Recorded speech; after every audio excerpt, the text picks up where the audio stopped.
السلام علیکم دوستو، خونی رشتے جو ہیں ان کی قدر کیا کیجیے۔ میں خونی رشتے کے بارے میں ایک واقعہ بتا رہا ہوں۔ پرانے زمانے میں ایک گاؤں تھا جہاں کے کنویں پر ایک دن عجیب سا واقعہ رونما ہوا۔ ماجرا کچھ یوں تھا کہ جو ڈول بھی کنویں میں ڈالا جاتا پانی نکالنے کے لیے تو ڈول واپس نہ آتا تھا۔ ڈول بولے تو بالٹی، کہیں پہ بالٹی بولتے ہیں، کہیں پہ باکٹ بولتے ہیں، بہرحال جو بھی ہو، صرف رسی واپس آ جاتی تھی۔ گاؤں کے سارے لوگ پریشان اور خوفزدہ تھے کہ آخر یہ کیا ہو رہا ہے، اندر کوئی جنات ضرور ہے جو ایسا کر رہا ہے۔ بالآخر یہ اعلان کیا گیا کہ جو بھی اس راز کا پتہ لگائے گا کہ یہ پانی کی ڈول واپس کیوں نہیں آتی تو شخص کو اس کام کا بھرپور انعام دیا جائے گا۔ ایک نوجوان نے کہا کہ مجھے انعام کی کوئی لالچ نہیں، میں یہ کام گاؤں کے لوگوں کو اس مصیبت سے نکالنے کے لیے کر رہا ہوں اور اپنی جان کو خطرے میں ڈال کر اس راز کا پتہ لگاؤں گا، مگر میری ایک شرط ہے، اور وہ یہ ہے کہ میں کنویں میں اسی صورت میں اتروں گا جب رسا پکڑنے والوں میں میرا بھائی بھی شامل ہو۔ رسی۔ گاؤں والوں نے اس کے بھائی کو جلدی بلا لیا۔ ڈول کو ایک بار پھر رسی سے باندھ دیا گیا اور اس نوجوان کو اس ڈول میں بالٹی میں بیٹھا کر ڈول کو کنویں میں اتار دیا گیا۔ جب وہ نوجوان کنویں میں اتر گیا تو اس نے دیکھا کہ کنویں میں ایک بہت شرارتی قسم کا بندر بیٹھا ہوا ہے، کوتی، جو ڈول سے رسی کھول دیتا ہے۔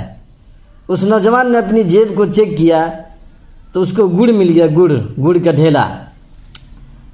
اس نے جلدی سے وہ گڑ بندر کو دیا۔ یوں بندر اس نوجوان سے مانوس ہو گیا۔ نوجوان نے اس بندر کو کندھے پر بیٹھایا اور نیچے سے زور سے رسی کو ہلایا تاکہ اوپر کے لوگ رسی کو کھینچ کر اس نوجوان کو اوپر لے آئے۔ گاؤں والوں نے رسا کھینچنا شروع کیا اور جو ہی ڈول اندھیرے سے روشنی میں آیا تو گاؤں کے لوگ بندر کو دیکھ کر جو نوجوان کے کندھے پر بیٹھا تھا بہت خوفزدہ ہو گئے کہ یہ کوئی عفریت ہے، جنات ہے، جس نے اس نوجوان کو کھا لیا ہے اور اب اوپر چڑھ کر سب گاؤں والوں کو بھی کھا جائے گا۔ سب لوگ رسا چھوڑ کر سرپٹ اپنے آپ کو بچانے کے لیے بھاگے، مگر اس نوجوان کا بھائی رسی کو مضبوطی سے تھامے رہا، اوپر کھینچنے کی کوشش کرتا رہا اور آخرکار اس نے اپنے بھائی کو کنویں سے بحفاظت نکال دیا۔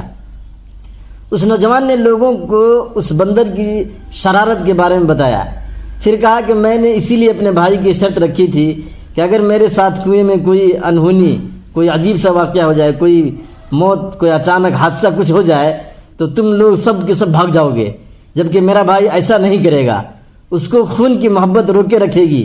یاد رکھیں، کوئی لاکھ اچھائی کرے آپ کے ساتھ مگر خونی رشتے آخرکار خون کے رشتے ہی ہوتے ہیں، ان کی قدر کریں۔ آج کل کے لوگ اپنے سگے بھائی سے ملنا گوارا نہیں کرتے، لیکن دوستوں کے بغیر ایک پل بھی نہیں گزار سکتے۔ اپنے والد کا حکم نہیں مانتے، لیکن دوستوں کی عرض بھی ان کے لیے حکم ہوتی ہے۔ بے شک دوست بنائیں، لیکن اپنے والدین، اپنے بھائی اور اپنی بہن خون کے رشتے کو دوستوں پر مقدم رکھیں۔